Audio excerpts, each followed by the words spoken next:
Hey, what's up everybody? Holmes here and welcome back to another Defiled Chalice dungeon boss. This is gonna be the final one for the Defiled Chalice dungeon. Oh my god. I felt like this guy was harder than the Watchdog. I don't know. Yeah, it's the Amygdala. Oh my god. Yeah, I thought this was gonna be easy up until the part where it transforms when it rips out its back arms. Oh shit. One tiny screw up, like if the AoE even touches you in this one, you're gone. Holy. Yeah, it's way different than the other boss guy I showed you guys. The other one you can take a couple of hits without getting killed. But this one shot. Probably because my HP is low. In the Defiled Chalice dungeon, they cut your HP by 50%.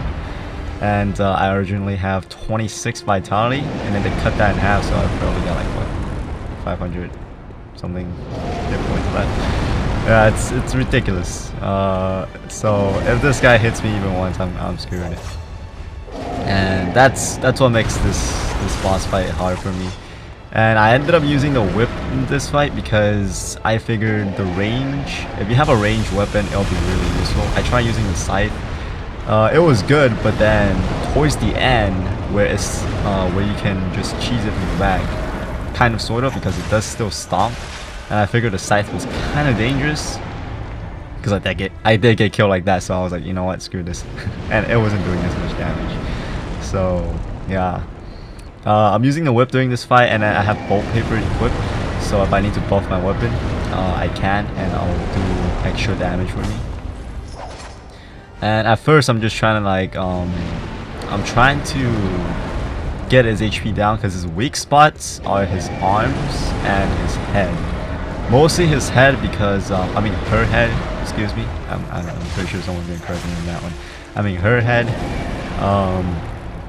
Yeah, if you attack her head, eventually she'll get like stunned, and then you can go in for a visual attack, and that thing can do up to like 2,000 damage. It's pretty nice.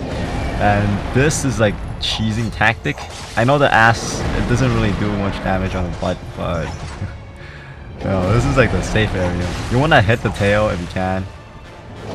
The tail and the leg are pretty much the same, but then if you manage to get like right on the tail, you can get her to keep doing the stomping attack. And then right here I activated the bolt paper. Chidori! And yeah, if you hit her enough, she'll get stunned. And when she jumps, stand still. Don't even dodge, okay? Don't dodge. When she jumps, stand still. Because if you dodge, there's a chance that you're gonna screw up the dodge, and then you're gonna like dodge into a spot that her feet lands or something like that. And that's gonna also one-shot you. Pretty much all her attacks right now can one-shot me. Unless I barely get scraped by it, then I'll survive by like 50 or something like that. Yeah, but yeah, all her attacks they can stun. And she doesn't have any new attacks. It's still the same attack as the one that you fight in Nightmare Frontier. And when she, okay, you gotta watch out for this ghoul crap because this is like acid. If you run into it, you're gonna get stunned and it's gonna hurt you. When you get like a hit in on her head, you want to back off just in case she does something crazy like that. Get like 1 or 2 hits. You can risk for a 3rd hit, but then the recovery time for your character might screw you over though, so it's kind of a risk. If you don't think there's an opening for 2 attacks, then just get one heavy hit in the all-2 attack. If you think there's enough time, then get 2 R1 attacks in. So right after she does that thing that she looks like she's pushing things away, and then when you get close again, she'll do this like swiping attack that she just did. When she does this ghoul crap, I usually like to get 1 hit in because the whip won't reach. The eyeball crab. What you call it? The bone marrow ash is pretty decent in this fight. I forgot to bring them. I know it works really well. It can take down. It can actually stun her if you keep shooting her head. It can actually stun her enough to get a visual attack in. And if she jumps like this, right, and then you're right below her, you can get like 1 hit in or 2 hits. You can either roll away from her or you can roll underneath her. But if you want to roll underneath her, I will recommend you guys not attacking the head, okay? Because while you attack the head, your recovery time might screw you up, because after you get the hit, and she'll probably recover already, and then she's gonna do some like attack that's gonna hit you. And she's on her second phase already. Okay, got a visual attack. See, it did 2,500 damage. It wasn't that bad. And I chose to run through the leg, and then she jumps, and I'm like right near the head. So I try to get 1 hit in. I did, and that swipe barely nicked me, so I survived. If it was like a full-on attack, I would die. That attack is gonna kill me if I get hit. This stupid vortex crap. That thing's gonna kill me if I get hit. That thing will kill me if I take the full attack. If I barely get scratched or anything, then I'll survive. But yeah, if you take like a full-on hit from her, any of her attack, you're gonna die. Unless you have the health, like I said before. The only way to survive with my current health is that if I barely get hit, and then I'll barely survive.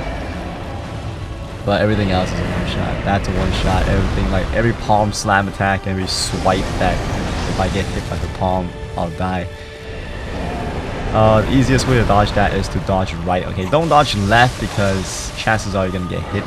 Dodge right to be more safe when she does the vortex palm attack. She also has one that doesn't have the vortex. It's the same thing, just dodge right. And when she does the laser beam, you can just keep dodging right or left, it doesn't matter. You can just choose one, and you'll get through it. And just waiting for her to rip off her arms. Vortex, dodge right, and then try and go in for a couple of hits. 1, 2. Got 2 hits in. Dodge the laser beam. The laser beam is also a one-shot. Okay, now she's gonna rip off her arm. The moment she's trying to rip off her arm, you want to get behind her, because obviously the room is not that big. So yeah, if you try to like go for the head, you're probably gonna get hit because that extra reach that the arm has, and also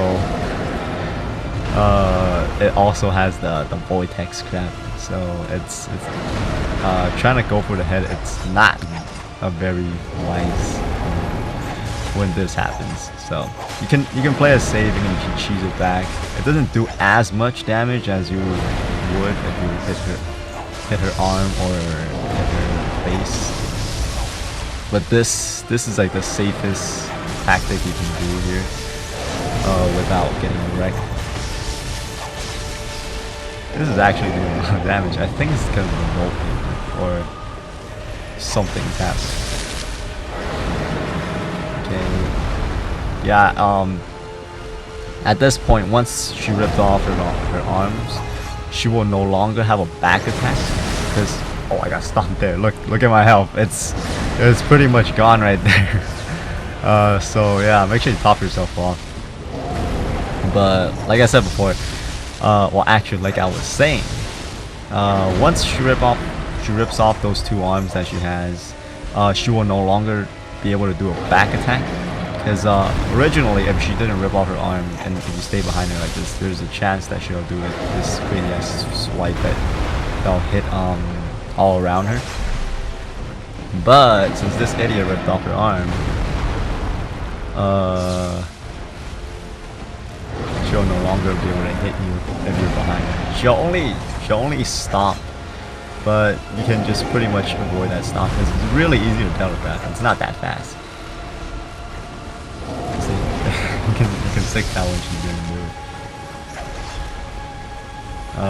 Yeah, this is a matter of patience right here. It's kind of like a gimmick fight at this point because you just have to dodge and then attack, dodge, attack.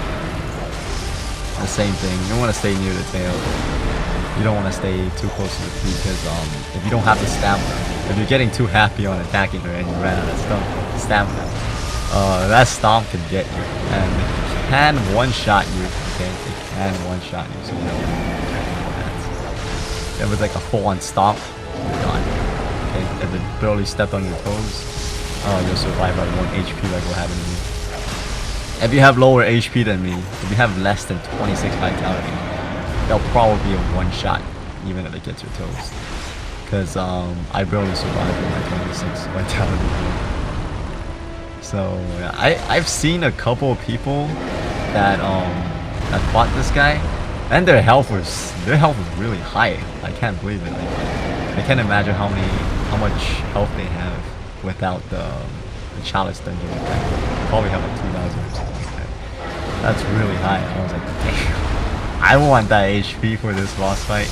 But I'm not gonna go just to like farm some souls, blood echoes, and then just to try to get that health for this fight. Screw that. I'm gonna stick with my 500 HP for this fight. Yeah. But if you guys have a lot of HP, it can help in the 5 Chalice dungeon. I heard this is the hardest Chalice dungeon in the game because it cuts your HP by half.